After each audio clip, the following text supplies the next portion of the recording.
Bonjour à tous et bienvenue au cœur des volcans d'Auvergne sur ce magnifique site de Saint-Aubin, tout près de la source qui a des vertus pour la vue, où je voulais partager avec vous un petit tirage des cartes médecine transmis à Jami-Sam pour voir un petit peu quels sont les animaux qui nous accompagnent ce cycle lunaire et aussi pour nous familiariser un petit peu avec eux.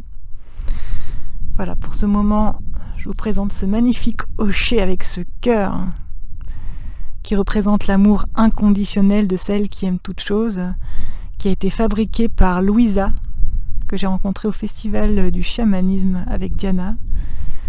Ce cœur en peau de cerf avec une peau de renard et une plume de hibou. Voilà. Je mets le hocher pour nous accompagner pour ce moment. J'ai aussi mis l'élément eau, voilà, présent avec des coquelicots. Coquelicot qui est aussi présent dans l'enseignement et qui est aussi aujourd'hui le symbole de la lutte contre les pesticides. Et je fais un clin d'œil aussi à toutes les personnes qui sont tous les premiers vendredis du mois devant les mairies à faire signer des pétitions. J'ai mis l'élément feu, là-bas. Un petit dessin de colibri, puisque le colibri est aussi présent dans l'enseignement. Il nous invite à être dans la joie, à passer d'une fleur à l'autre sans attachement. Voilà, j'ai aussi mis une plume de corbeau que j'ai trouvée en arrivant jusqu'ici,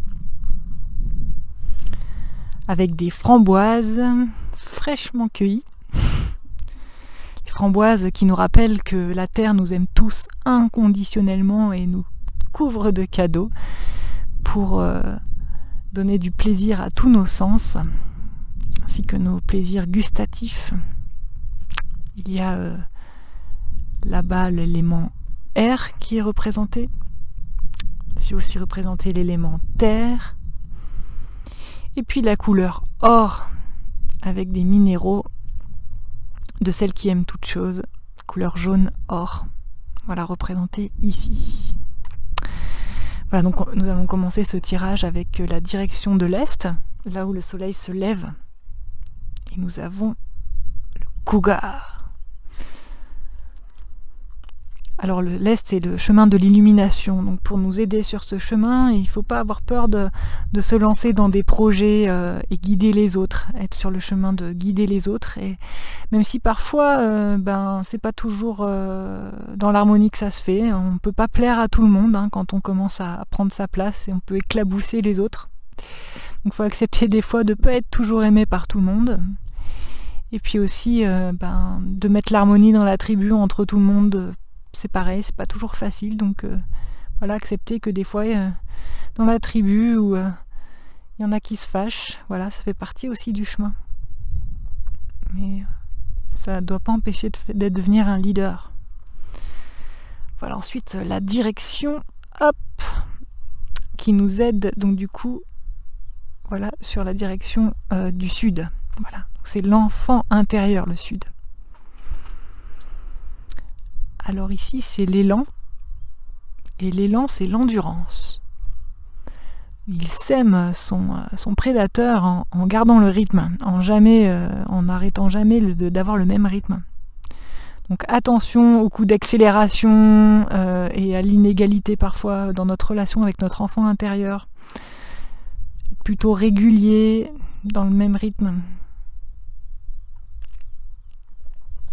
L'animal qui nous aide à atteindre nos buts, c'est le cygne. Alors le cygne, c'est la grâce. C'est aussi l'animal qui est en lien avec notre intuition, notre féminin sacré aussi, qui est dans le mode réceptif. En étant dans notre intuition, on sait aussi un peu ce qui va se passer, parce qu'on ressent des choses, on est un peu clairvoyant aussi grâce à ça. Donc pour atteindre nos buts, ne pas oublier d'être dans notre aspect réceptif et intuitif. Ensuite, nous allons au nord. L'animal qui garde au niveau de nos ancêtres, pour la sagesse aussi. Et nous avons, tiens, le corbeau. Alors le corbeau, c'est la magie, donc ça veut dire qu'il y a de la magie dans l'air, et c'est un animal qui nous invite à ne pas avoir peur du vide, en tout cas à ne pas essayer de toujours comprendre le vide, pour être plus exact. Voilà. Accepter le grand mystère, et pas toujours vouloir tout comprendre. On l'a déjà tiré dans le tirage de la conteuse. C'est vrai que le corbeau a des fois mauvais augure parce que en fait, ce qui est intéressant dans cet animal, c'est qu'il ne juge pas l'ombre ou la lumière, le bien ou le mal. Il plonge dans l'inconnu, peu importe, et on retire les leçons. Nous allons ensuite aller voir l'animal qui nous accompagne pour les autres dimensions de voyage chamanique. Ouh, alligator. Alors l'alligator, c'est l'intégration. Il prend le temps d'intégrer. Donc ça rejoint un petit peu, c'est marrant, ça rejoint un petit peu l'élan.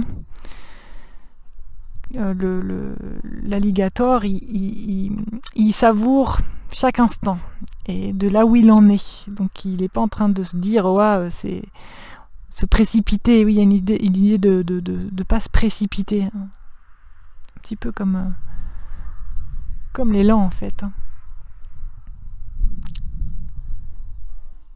Voilà, donc intégrer bien tout ce qu'on a. On a quand même travaillé beaucoup de choses, donc là en ce moment on est peut-être dans un cycle où on est invité à un peu intégrer un peu tout ce que nous avons travaillé et traversé.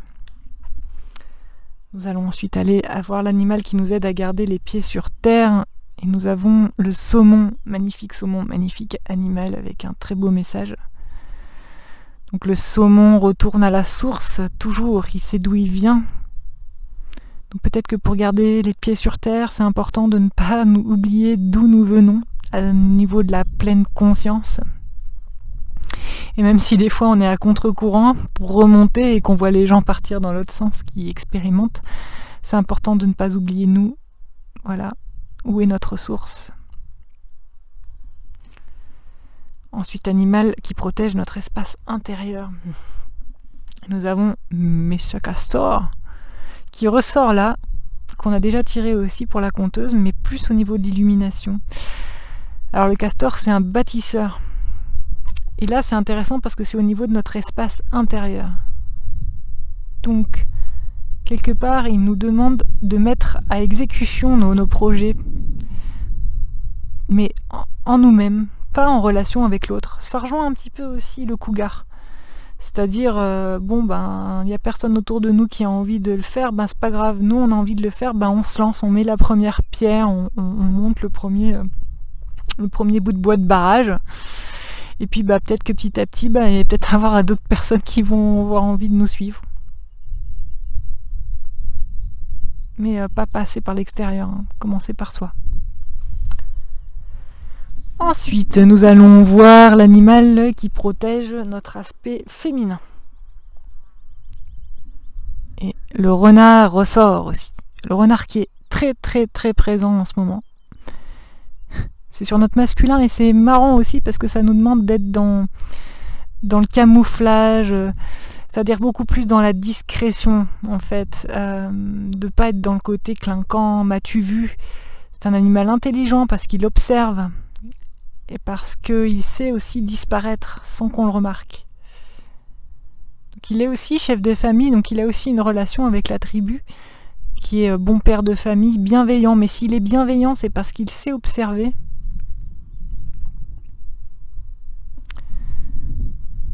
C'est numéro 25. Je vais juste éclaircir ça, parce que ce petit renard, il est bien là en ce moment. C'est le camouflage, le renard. Comme il s'est passé inaperçu, le renard peut facilement devenir le protecteur de la famille. C'est l'homme à tout faire. Nanit Wadja, le grand esprit en langue Choctaw, rend hommage au renard en tant que protecteur qui assure l'unité et la sécurité de la famille, puisqu'il n'attire pas l'attention. Le renard peut observer les gens sans les rendre mal à l'aise. Ce rusé accomplit donc sans difficulté cette tâche de protecteur. C'est ça. C'est vraiment la notion de ne pas attirer l'attention vers soi pour pouvoir mettre les gens à l'aise et pouvoir justement les aider. et les mettre en sécurité. C'est un excellent talisman pour ceux qui voyagent à l'étranger. Donc ça, c'est notre masculin. On va voir notre féminin. Ah, le chien de prairie qui ressort de nouveau. Nous l'avions eu aussi au moment de la conteuse. Oui, on est bien dans un moment de retraite aussi, un moment où notre féminin a besoin de...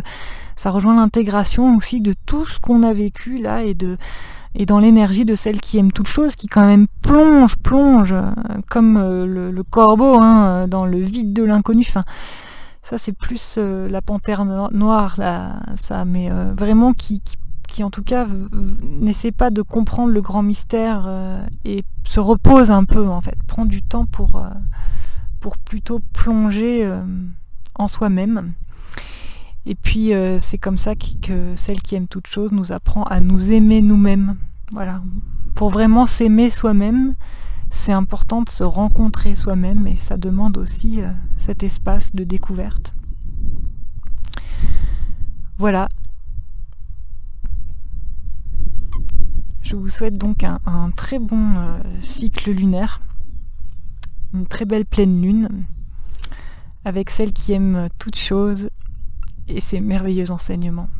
À bientôt!